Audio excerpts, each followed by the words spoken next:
क्या आपको पता है कि 80 साल पहले की एक कहानी ने कैसे अमेरिका को सोचने पर मजबूर कर दिया है?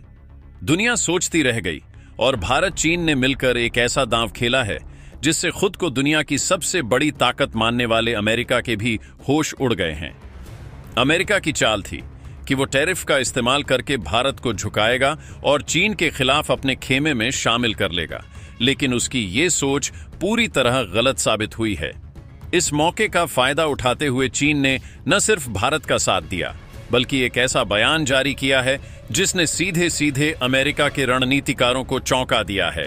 भारत में चीन के राजदूत ने दुनिया के सामने भारतीय सैनिकों की उस बहादुरी की तारीफ की है जो उन्होंने 80 साल पहले दूसरे विश्व युद्ध में चीन को बचाने के लिए दिखाई थी। यह कोई मामूली बात नहीं है, ये सीधे तौर पर अमेरिका के लिए एक संदेश है कि भारत अकेला नहीं है और उसके ऐतिहासिक रिश्ते इतने गहरे हैं कि कोई भी बाहरी दबाव उन्हें तोड़ नहीं सकता। चीन ने यह स्वीकार किया है कि भारत ने वाकई में चीन के लिए एक जीवनदाता की भूमिका निभाई थी। यह उस गुमनाम युद्ध की कहानी है जिसने आज 2025 में भारत को एक ऐसी अप्रत्याशित शक्ति दे दी है जो सीधे तौर पर अमेरिकी रणनीतियों को ध्वस्त कर रही है। इस पूरे घटनाक्रम की शुरुआत तब हुई जब भारत में चीन के राजदूत शू फेहोंग ने अचानक दूसरे विश्व युद्ध का जिक्र किया। यह कोई आम बयान नहीं था, ये एक सोची समझी रणनीति के तहत अमेरिका को भेजा गया एक संकेत था।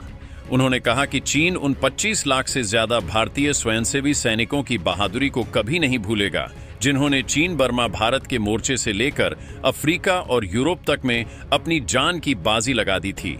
उन्होंने उस समय को याद किया जब भारत ने चीन के लिए अपने सभी रास्ते खोल दिए थे और लगातार रणनीतिक संसाधन उपलब्ध कराए थे।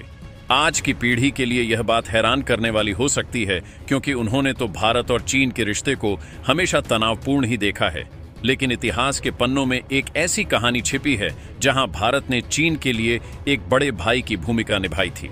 यह कहानी है 1942 की, जब दुनिया दूसरे विश्व युद्ध की आग में जल रही थी। एक तरफ मित्र राष्ट्र थे जिनमें अमेरिका, ब्रिटेन और चीन शामिल थे, तो दूसरी तरफ जापान, जर्मनी और इटली की धुरी शक्तियां थीं। उस समय जापान की सेनाएं पूरे एशिया में तबाही मचा रही थीं। उन्होंने चीन के एक बड़े हिस्से पर कब्जा कर लिया था और बर्मा के रास्ते पर भी अपना नियंत्रण कर लिया था।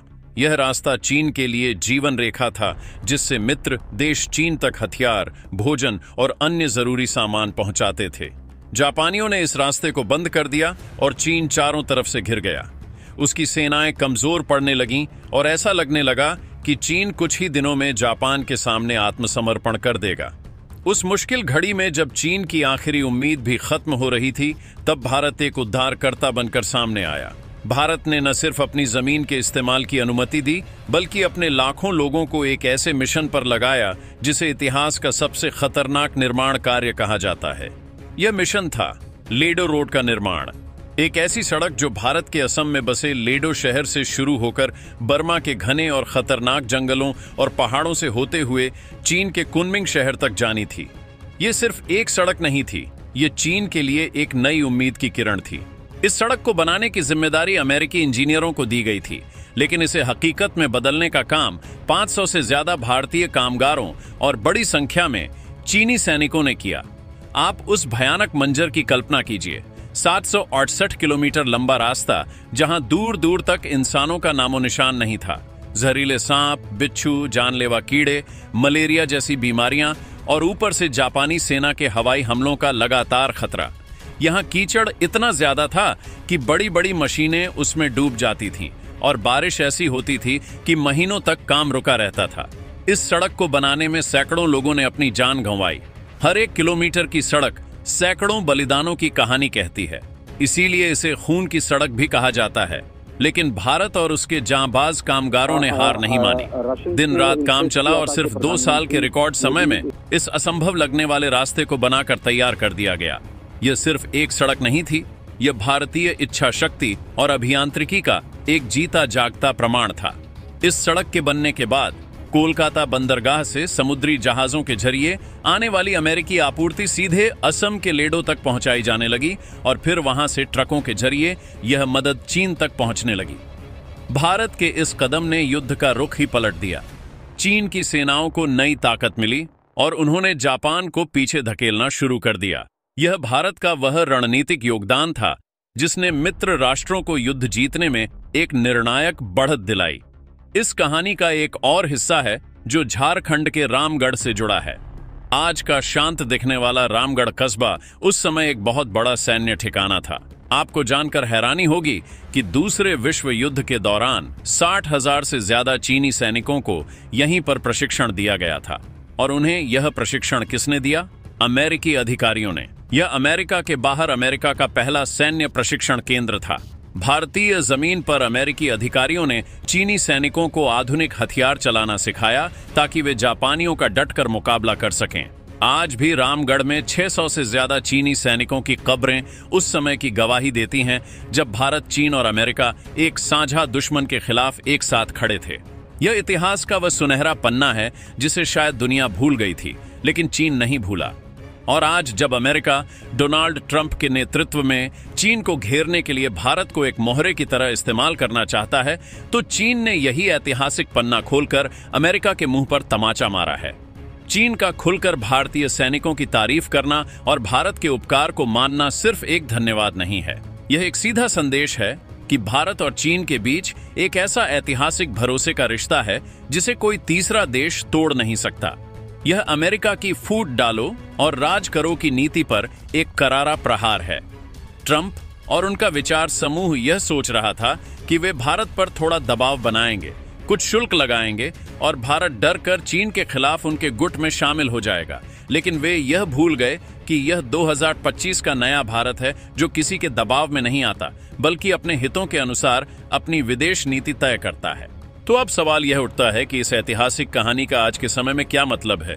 इसका सीधा सा मतलब यह है कि भारत के पास एक ऐसा ऐतिहासिक लाभ आ गया है जो उसे आज के भू राजनीतिक परिदृश्य में एक अप्रत्याशित शक्ति देता है।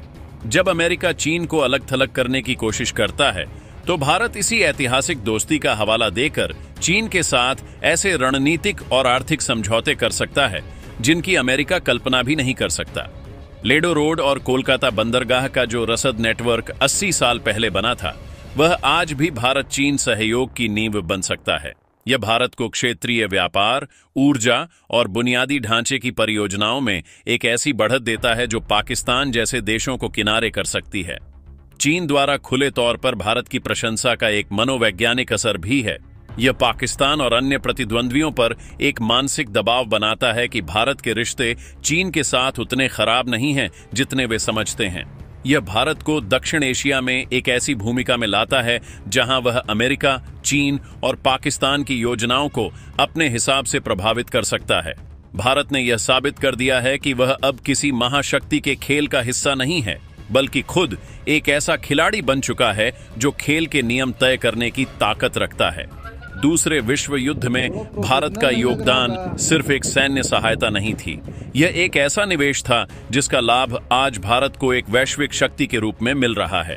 यह कहानी हमें सिखाती है कि इतिहास कभी मरता नहीं, वह सही समय पर लौट कर आता है और दुनिया को दिखाता है कि असली ताकत हथियारों में नहीं, बल्कि भरोसे और सम्मान में होती है। भारत ने चीन का सम्मान जीता था और आज वही सम्मान भारत का सबसे बड़ा कूटनीतिक हथियार बन गया है। अब आपके लिए एक सवाल, आपको क्या लगता है, क्या भारत और चीन का यह ऐतिहासिक भरोसा भविष्य में एक स्थायी सैन्य और आर्थिक गठबंधन का रूप ले सकता है? और अगर ऐसा हुआ तो दुनिया पर इसका क्या असर पड़ेगा? दोस्तों, इस पर अपनी राय कमेंट बॉक्स में जरूर बताएं। इसी तरह की और भी नॉलेजेबल वीडियो देखने के लिए हमारे चैनल TND न्यूज को सब्सक्राइब जरूर कीजिएगा। धन्यवाद।